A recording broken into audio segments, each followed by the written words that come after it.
Ladies and gentlemen, welcome to the fan takeaways for the game between the Pies and the Crows. This just in, Goey is free to play in the preliminary final. It's time to talk all things black and white.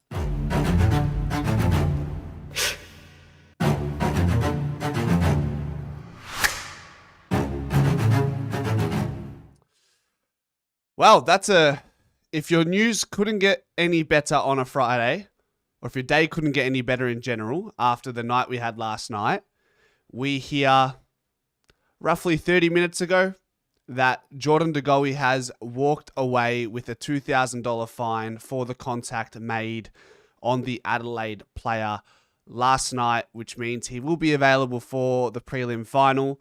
And that is a massive win for us, as we know Jordan De Goey in prelim, his alter ego, we dub him Prelim JDG. You only have to look back at the GWS preliminary final in 2023, where he had his 30-odd touches and dominated the game. It goes without saying, when you see the performance he had yesterday, we would have been spewing if he wasn't made to be available. It would have been a nuisance. It would have been a nuisance if we had to go through the whole tribunal process. I think there's a lot of clamour around the Collingwood and Adelaide game that is taking away from the win that was for various reasons. Rather than focusing on the good things in the game, you have the De Goey issue and the other issue. So thankfully that's one piece of clamour we don't have to worry about for the week, so we can quickly get over it, or maybe Media Spin will find a way to drag out this story and talk about how De Goey shouldn't have gotten away with a fine and should be suspended, or at least be forced to appeal the decision that was made. There will be the conversation of the biased being Michael Christian, who leads the front in the suspension process, and he's a 1990 premiership player for the Collingwood Football Club. So cue that argument. At the end of the day, look, the politics and the red tape around interpreting actions on the field is difficult, and there's too many layers to it. But at face value, you just look at it in a finals game. De Goey tried to play the ball. He hardly laid a shoulder on him. It was so brief. And if people want to compare that to Shannon Neal from a couple of weeks ago, the difference is De Goey was in the play. It was literally a split second. You're splitting hairs at that point, versus Shannon Neal, who was someone that bumped into a player that was not in the field of action where the ball was. So I don't know if that people say that's the reference point, that incident. It's not. It's still different to that point. So not too sure. I'm not too sure how that becomes a comparison. But ultimately, I'm glad we don't have to deal with that conversation. And really, outside of hearing the positive outcome, if there's any other lingering conversations that rear its head from this outcome, we won't be talking about it here. We're not going to waste time on these bullshit matters. The decision's been made, right or wrong. I think it was a reasonable outcome. I like to think I can take off the rose-colored glasses and look at this as objectively as possible. And I can say that I'm comfortable as a fan of the AFL, a fan of protecting the head. I think those are the ones you just can't. The game's gone if that is seen as a 1 week suspension. So, welcome everyone. Hope we're all doing super well. Madison, good luck with your tennis match at 6:30. Good luck. I'll talk to you after. Melissa, welcome. Stephanos, welcome. Josh, welcome. Mello, welcome. Elara Mani, boys, what are you doing? How many times you watched the game back? Chris Talbot, welcome. Magpie Madness, Yasu. I hope we're all doing well. Friday evening lift. So now we have. I'm pretty sure, guys. Correct me if I'm wrong in the chat. According to where we are now with the prelim position, it's out of. We will come up against either GWS, Hawthorn, Brisbane, or Geelong. Is that right? Correct me if I'm wrong. And we'll talk about Darcy Moore. There's plenty of room for that conversation. This is the fan takeaway, so I thank you for all of you who had your input via Instagram stories last night. If you are here live, you still have a chance to share your fan takeaway. Just put it in the chat. If I missed it at some point, because I usually go on tangents to dive into some of the fan takeaways. So if I happen to miss it, just repost it. Copy and paste. Copy and paste is your best friend in this chat if I've missed it. Brisbane. Oh, okay. Brisbane, Geelong, Freo, or Gold Coast. I don't mind that. I don't mind that because GWS and Hawthorn are our bogey sides amongst the lot. I'm mindful that either way, you're going to have to beat them at some point if they do go all the way. So I'm mindful of that, but I'd rather meet a GWS or Hawthorn in a grand final rather than a prelim. I just prefer it pans out that way. Don't ask me why. I find Yasude Tom. I Ganavas. Nato, Mr. Dermot. There he is. I thought so. Okay. All right. I see the surname. I remember. Appreciate having a chat with you, my man. Appreciate you. Ganavas, Daso, Nato, can't forget. Mayo checked out. Yeah, so we're hearing Myercheck is in a moon boot as well, nursing that injured toe. I'd like to think he gets up for the prelim. Time will tell. I don't think... Are people talking about Myercheck being out of form? A little bit, but if we're talking purely based on form, I don't think Myercheck is someone who will lose his position. He is finals proven as well. He's grand final proven. So you just persist with Brody Myercheck's magnet on the board and you keep him in a team as long as his health permits. That's all. I've not seen that, Rocco. There was an incident in the same game where Schultz was elbowed in the head by Adelaide playing the fourth quarter. Has this incident resulted in a suspension? I've not seen that. Have you guys seen that? Do I remember that? Who got hit hard? What about, wasn't it side bottom as well, Rocco, who got elbowed in the face? Pretty sure it was side bottom, not Schultz, wasn't it? Josh Jacobs says he is not out of form. He had 5 shots, but bloody missed everything. Which does indicate a little bit of a form slump. Like if you're a forward and you're not kicking straight, you are in one way or another out of form to a certain extent. But his effort and perseverance was there. That's what matters. Hey, Pommy, there he is. Up the Maggies. Here we go. Pommy, we're just talking. We're happy. I've just come to the realization that we don't have to worry about playing one of our bogey sides in the prelim being a GWS or Hawthorn. I thought they were on our side, but it's out of Gold Coast, Freo, which I fancy both of them at the G, and whether it be Brisbane or Geelong, at the end of the day, you got to beat them all, don't you? Mark Keane elbowed side bottom 10,000. He got wow.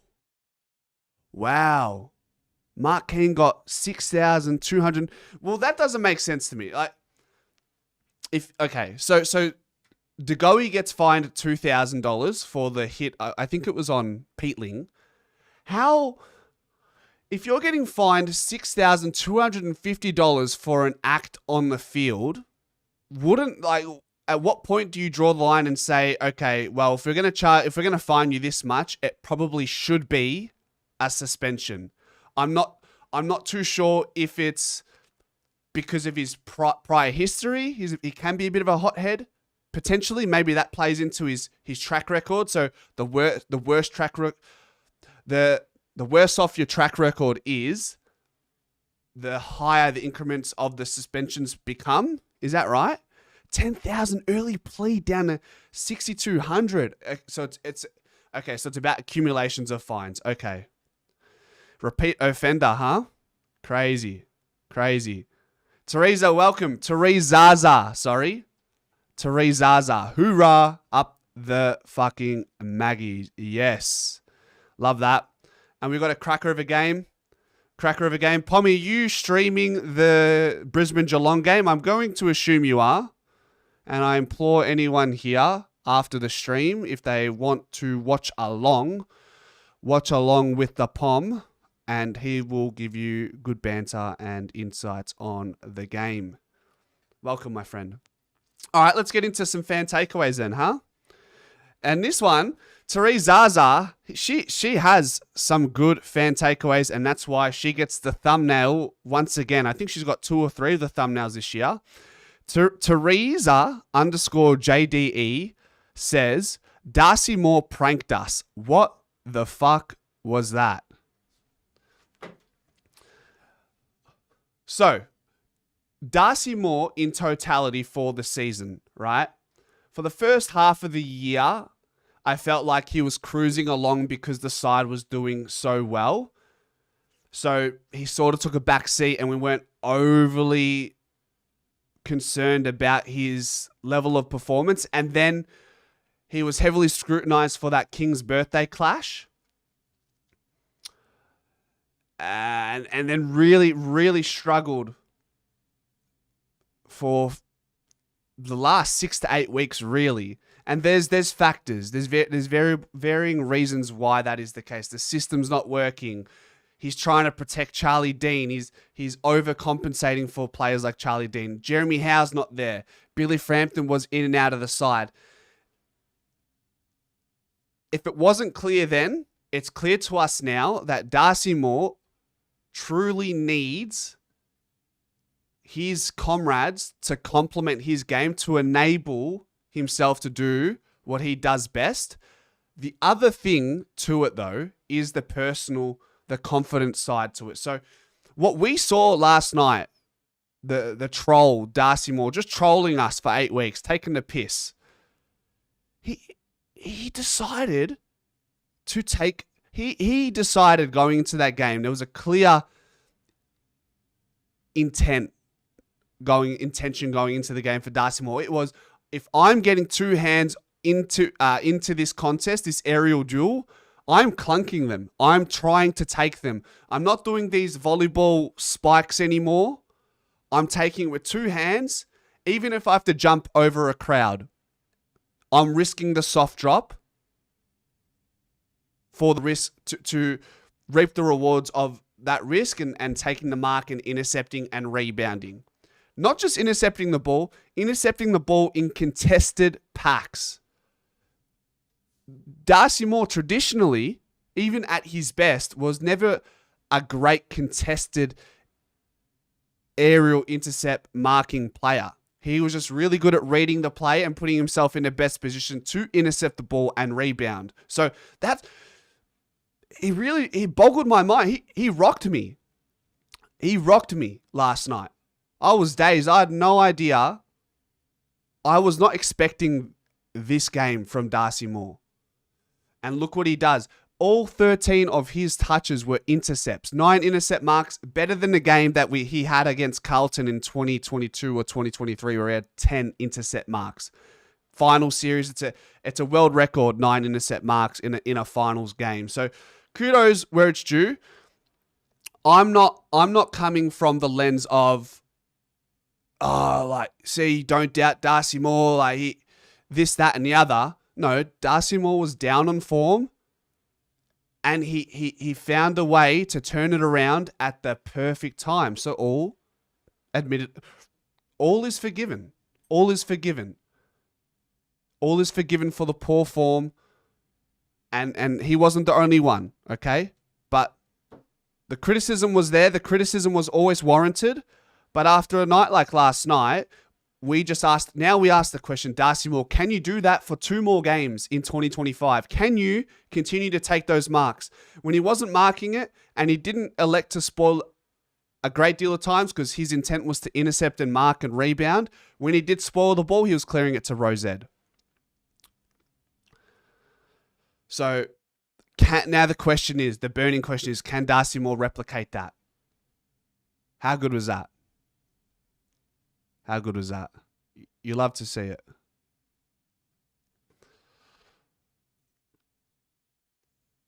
Let's catch up here to the next one. Charlie_Evans07 says, Geordie is so back. Yeah, Geordie is so back. That's the takeaway. He's back and he won't be suspended, so he's here to stay. Prelim JDG is beckoning. The timing was perfect. Hey, the high performance team, Jared Wade, we have to tip our hat off there. They just got it right. There was a gamble. If we cast our minds back to the Brisbane game where he came back, we were thinking, will he start? Will he be the sub? Some of us thought he'd be the sub. Some of us thought, okay, after that 5-day break going into Hawthorn, we'll probably rest him. No, he starts the game against Brisbane. He starts the game against Hawthorn, backs up a 5-day break, has an extended break, goes to... Was that Adelaide after Hawthorn? It was, wasn't it? Goes to Adelaide, shows signs, and then really takes off in that Melbourne game. And now he's in a purple patch. He's been primed and he's peaking at the right time. Goey, in his formative years in AFL, was a goal sneak, and then under Buckley, towards the end of his tenure, they turned him into a midfielder, and he was a bit of a seagull at a certain point, just connecting through the corridor and not really damaging a great deal from my memory. And then in 22 and 23, he started to piece it together, and now he's become this almost a complete forward center midfielder where he doesn't fumble. He feeds the ball out if needed. He can get out of the stoppage. He kicks goals. And what I love most about Goey's development since the start of his career is his ability to hit up players inside forward 50. And it just gives the opposition another problem to worry about that they may not be able to cater for. When you have to worry about Scott Pendlebury in the midfield, when you have to worry about Nick Dacos having the game that he did yesterday, you then also have to worry about Jordan De Goey, who tore the game up on his own terms. So, kudos to JDG, kudos to the high performance, much respect. It's a lot of these fan takeaways are like just giving the raps to the team. And when the pressure is on, which is what we build our game on, the foundations is the pressure. Hard team to beat, man. Hard team to beat. The pressure has been there the last few weeks. It was just that connection piece that we talk about. That wasn't an issue yesterday. 53% efficiency going inside 50. That's exactly where you want it. And in a final series game, to have that type of connection, what was it, 25 scoring shots to 15 or 24 to 15? That is a return. In a finals game where goals and scoring shots are hard to come by, that is a massive win for the team. And look, you can see the chemistry has always been there, the love and care and all those elements to what makes a great team.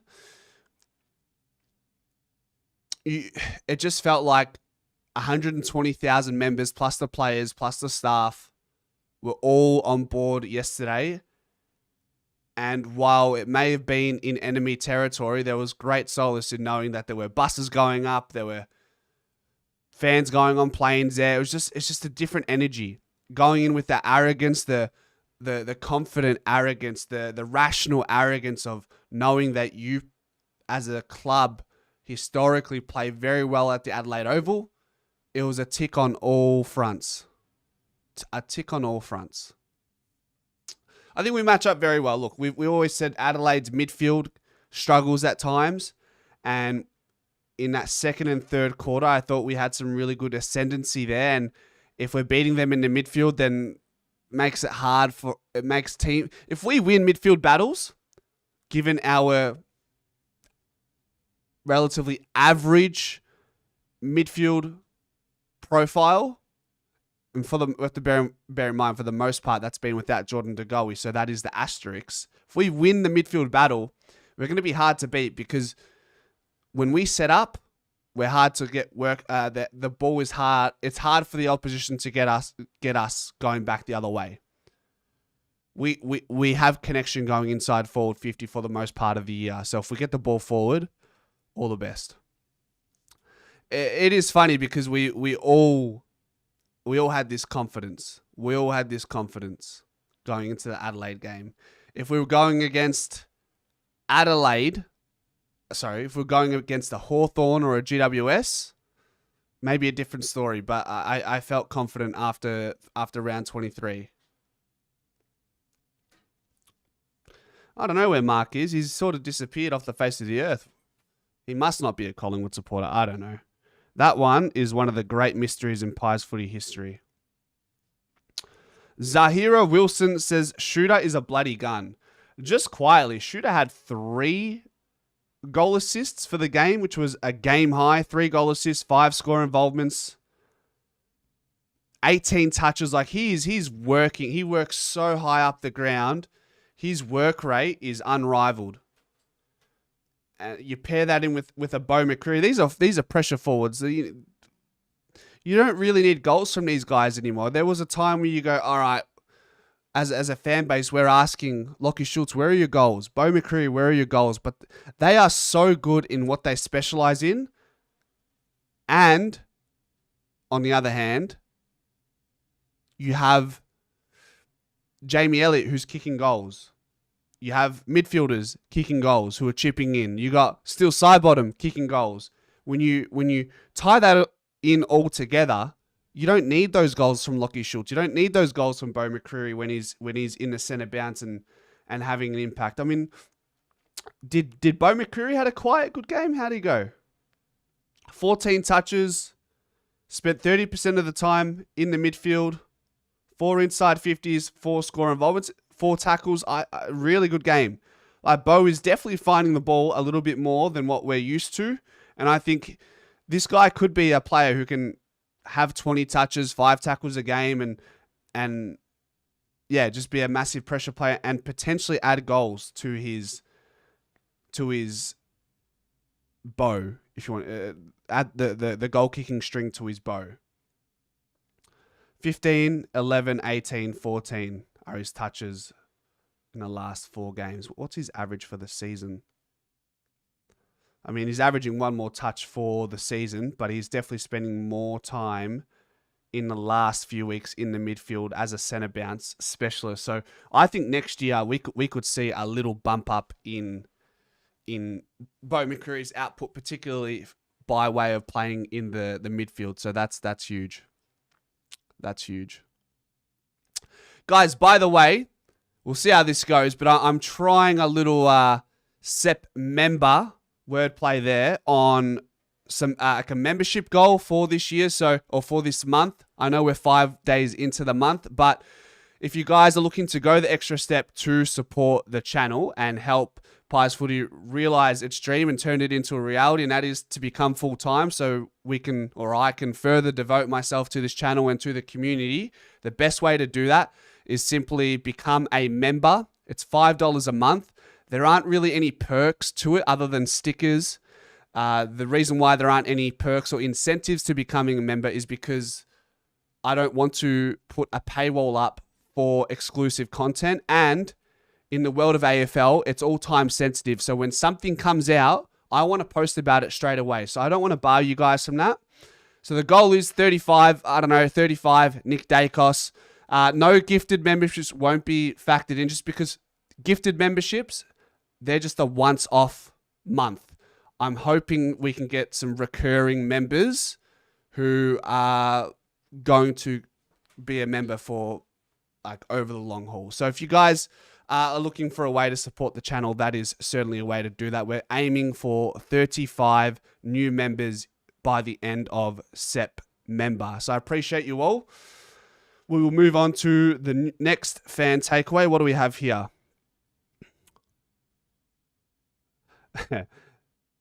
Oh, Riles Macca said Ned Long had a blinder.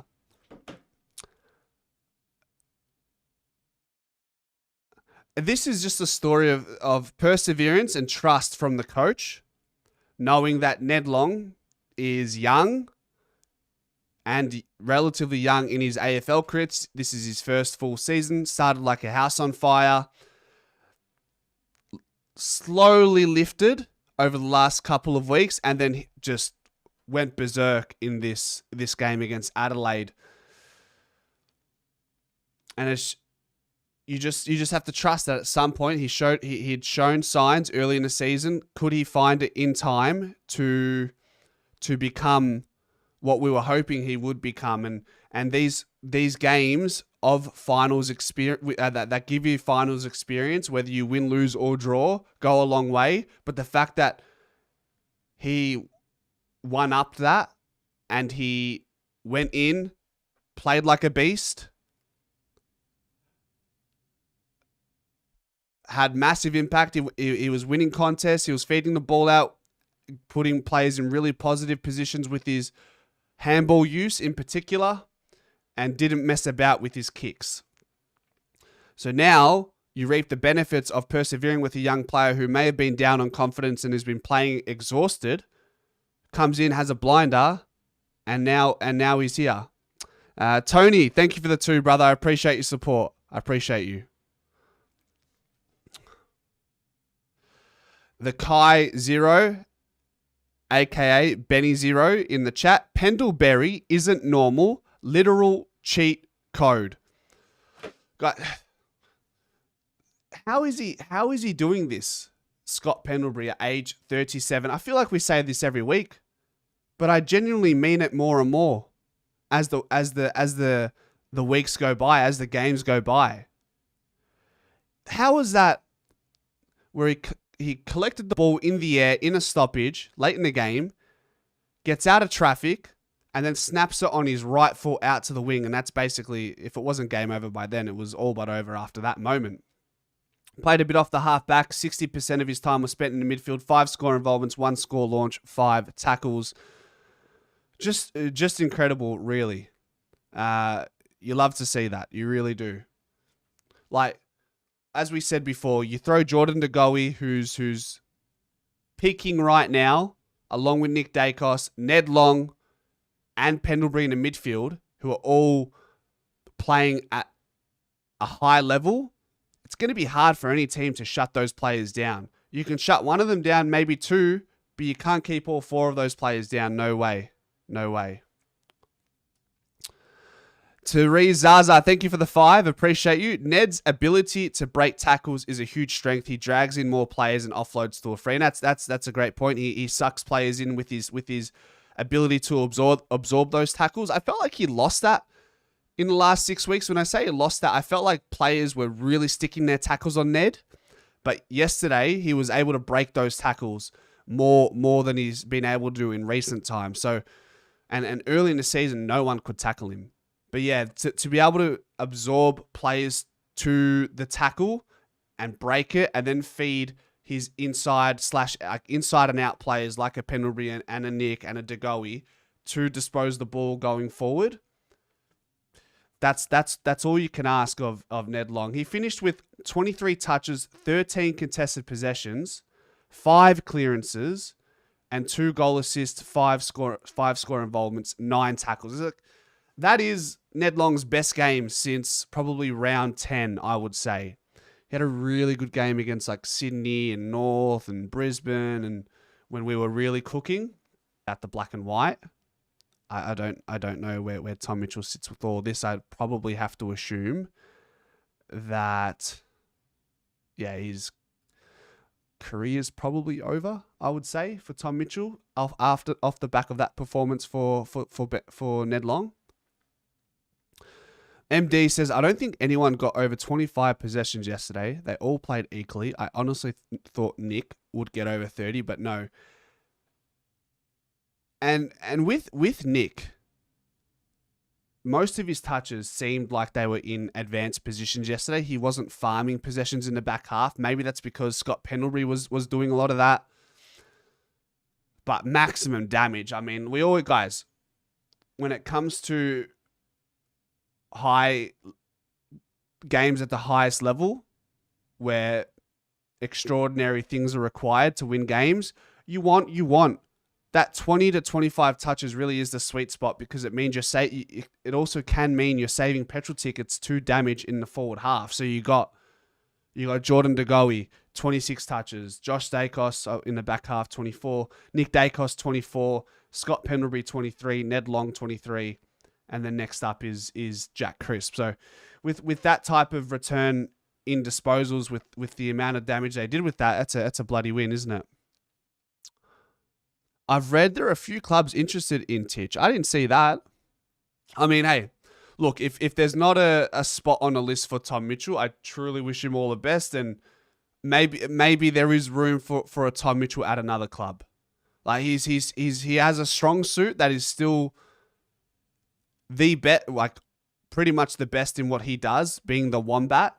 But unfortunately, we have a player who does that, but also is fitter, or not fitter, but he's younger, has more of an outside game, can absorb tackles, can goal assist, potential to be at the club for another 10 years. Whereas on the other hand, you've got Tom Mitchell, who's slow on the outside, good on the inside, not the best kick, doesn't really score goals, doesn't really provide goal assists, and he's got a couple years in him max at this moment.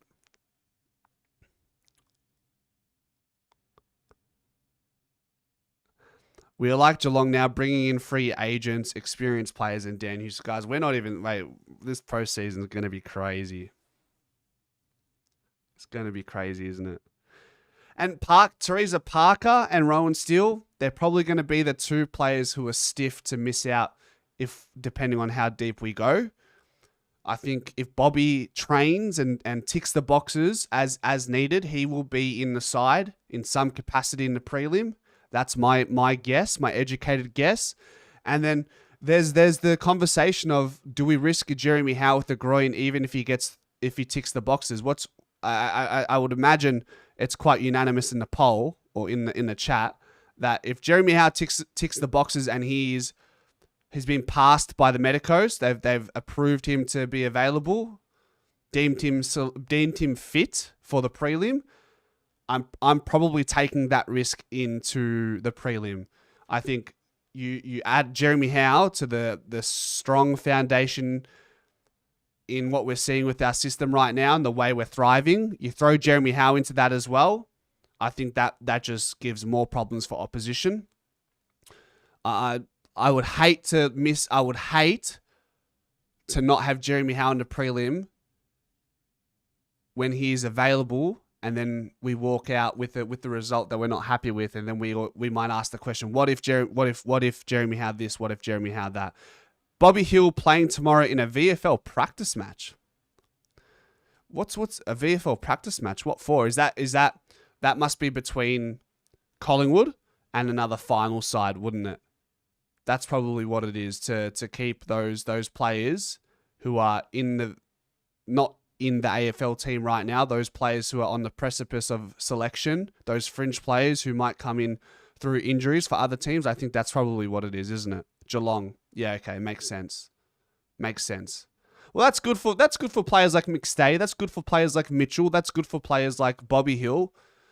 Like, yeah, it's not an official match, but I tell you what, I would imagine that those games would be very competitive because of the fact that these players are still potentially playing for an opportunity in the final series. Where is it? Do you guys know where it is? Is it being streamed somewhere? Behind closed doors. Josh answers my question. It's behind closed doors, down at Geelong, so no one can see. Scratch matches. Match sim. Well, it's not match sim. It's a scratch match. Dan says, Dan Does Footy was talking about how basically all neutral fans and Pies haters ended up hating the Crows and cheering for the Pies. I'm looking forward to going to the grand final. Might be the last one I'll get to watch. I'm calling it. We'll make it. I'm calling it. Guys, asking for a friend. If we happen to make the grand final, I'm just a standard member. I'm a Collingwood member. What's my best bet in obtaining a grand final ticket? Now, in an ideal world, I'd like to get a ticket for myself and my brother, but I understand tickets are few and far between for a grand final that involves the Collingwood Football Club. So, at the very least, if I can get my hands on a ticket myself, how? I probably need to know someone, but maybe I'm insinuating that I'm asking one of you guys potentially if you have a mate or know a mate or are someone who can help me in obtaining a ticket for the grand final. Look, at the end of the day, if I watch it at home, I watch it at home. If I watch it at the pub, I watch it at the pub. If I watch it at the ground, great. But yeah. No chance in 2023. Not even all Legend members got one, I believe. Wow. So I think MCC membership, you have to... The standard MCC membership doesn't earn you a ticket. I've got a mate who's MCC, and he doesn't even get access to grand final tickets. Ballot, yeah. Is it a ballot? So it's going to be hard. Unless people will sell their tickets... People will sell their tickets for bloody $2,000. Matty Max says, my brother has a Legends Pass on top of AFL. Message me closer. I got you, bro. I got you. So you'd be making the trip down from Gold Coast, would you, Matty? Obviously. You don't spring to me to be the type of guy to miss out on a grand final even though you live in a state. Yeah, look. Guys, ideally you don't want the Adelaide fans booing players Isaac Quaynor, but I don't know. I'm different, guys. You know me. I'm different. Like, I just do anything you can to rock the opposition, to distract them. Now, are we talking about 50,000 homophobes at Adelaide Oval, or are we talking about 50,000 fans that are just trying to throw a player off for the betterment of their side? Now, most of you probably won't agree with that, but I think we're losing. I feel like at times we're losing sight of the game and all these narratives that come out of it. It just takes us away from the beautiful game. It really does. But that's me. That's me. I'm checking Twitter and the AFL app and TV, and all I'm hearing these days is political issues, this and racial slurs and homophobia and all this sort of stuff. Oh, can we just focus on the footy? Like, it's anyways.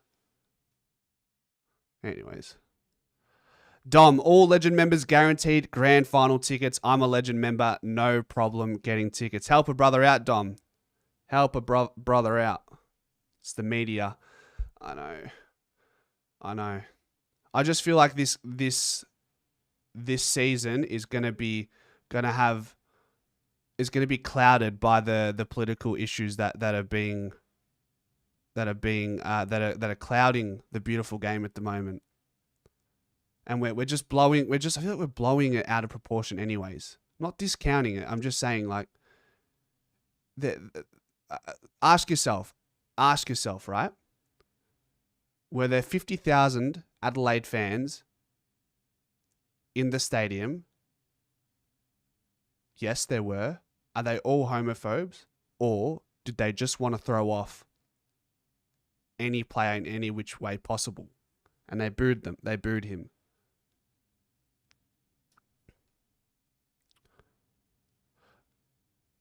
Dan McAfee says the pre-game mind games were hilarious. Lewis Walker wearing the pies. How good was that? Even Louis walking off with his old man, Tex, in the Collingwood Guernsey of Nick Dacos. That was gold.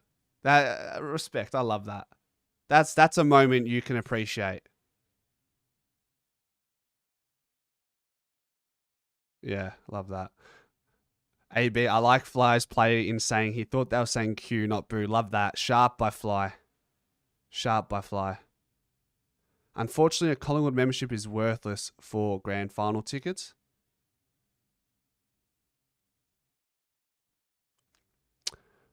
Watch no AFL media and live in peace. Problem is, I do have to keep an eye on Twitter and all those things because like Collingwood news. So I am a victim of the world I live in, the world we live in, being the AFL world. 2023 was so bloody hot, sitting 3 rows back in the Shane Warne stand. I was hammered even before the game, plus all the smoke drifting off the Kiss concert. That's good. That's good. Maybe the smoke you'll be whiffing up at the grand final this year won't be smoke from the Kiss concert. It will be the Zaza that Snoop Doggy Dogg is smoking during his act.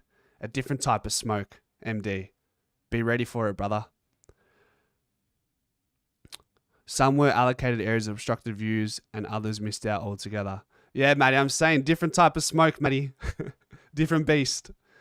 I was going to get a Giants membership just to get easier access to finals, prelims, grand final if they made it interesting. That's left field thinking. Buzz. Buzz. Snoop Dogg's special smoke. That Zaza. Tari Zaza. Snoop's got that Tari Zaza. Be high on 17. Yeah. Samonaki wants that Zaza. Love that. Guys, what else we got? What else we want to talk about on this Friday evening? I'm looking forward to the Brisbane Geelong game. That should be a cracker. Who have we got? I think it's a flip of a coin, really. I really do. Is Lockie Neal's back? Lockie Neal's back, so that will be a watch. I'm keen to see the Ashcrofts. I'm keen to see the 1-2 punch that is Baz and Max Holmes. I'm wondering if Shannon Neal is finals ready. I know he played in the finals last year. I'm not sure how much of an impact he had off the top of my head. Jeremy Cameron's always exciting. Brisbane wins. Pies will roll the grand final in a spliff. You go Geelong. I reckon most of you guys will be split. I'll put a poll.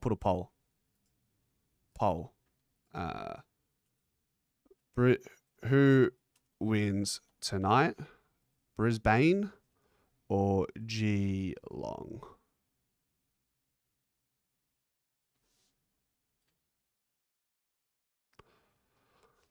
Snoop, special splits over. I find that Brisbane play really well away these days. Well, they did pump. There was an absolute smash and grab against Geelong at GMHBA on Dangerfield special white night. Cram Candy asks or says, not sure if you've talked about Will Parker, but when he took that daring kick into the centre, turned it over and ran all the way back. So that was the tackle on with Darcy Moore that he shared. So firstly, I don't mind that kick into the corridor. I think those are the ones you don't take late in the game that could hinder you if you don't take that, because you might just go submit to a long down the line kick inside forward 50 and it might go back the other way. And that's a passive way of playing. And we know in the last quarter when you're up against it, sometimes the best thing to do is continue to take the risk. And I think we were quite proactive in that in the fourth quarter. If you watch the kick-ins, guys, in the fourth quarter, you get the replay of the shot. By the time the replay was completed, there were times where the ball was already in the field of play because Collingwood were trying to move it and not allowing Adelaide to set their wall up. So I really rated that. And that's a move from Fly, and footy IQ heads like Pendles would have initiated that as well. So there's that, being proactive and not getting stuck and not playing to, defending to win the game. I think we did that well, but we also moved the ball well enough. And then that Will Parker kick, those young kids we need those young kids to be ignorant of the risk that those kicks have and to take them on, because it wasn't that far off. It wasn't that far off. I won't knock the kid for being courageous there. Who wins tonight? Brisbane 68%. Okay. Hold on. I really want to redeem that Hawthorn loss. That's the next one, isn't it? Prime MMA. That is the next one. Curious Prime MMA. Do you do MMA? Where do you fight? Where do you fight, my friend? I'm an avid UFC watcher, and I've got a few mates who are in the MMA world.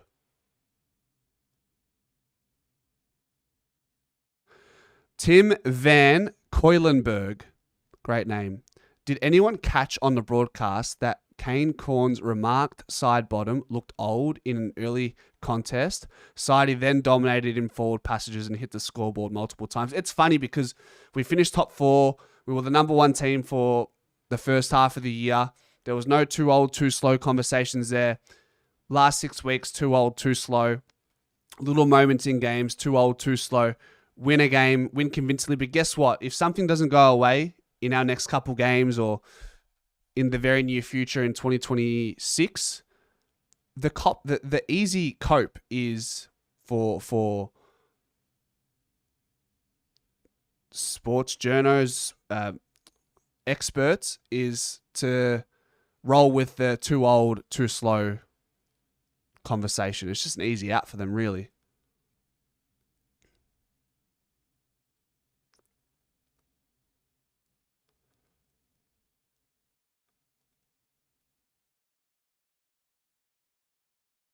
Cats win by 2 goals. We got that. Geelong must get smashed. Danger will once again try and get them over the line.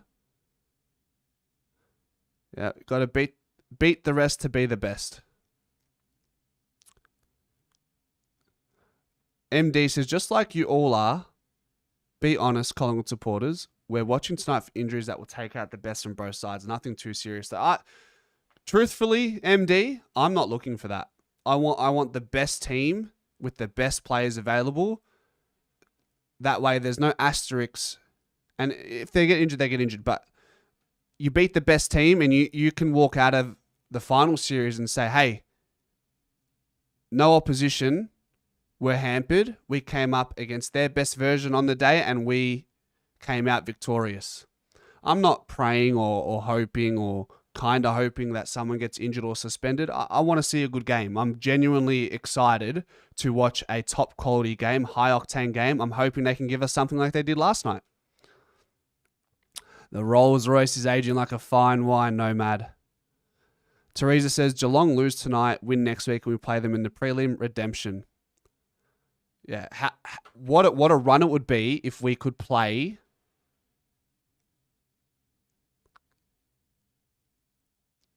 we beat Adelaide.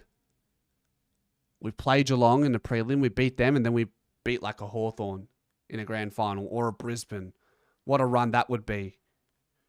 Alex asks, who do I want in the prelim, Geelong or Brisbane? Potato, mate, honestly. I don't know. If I had to pick, I will take Brisbane. I take Brisbane for the prelim at the G. Yeah, just for obvious reasons. Interstate team.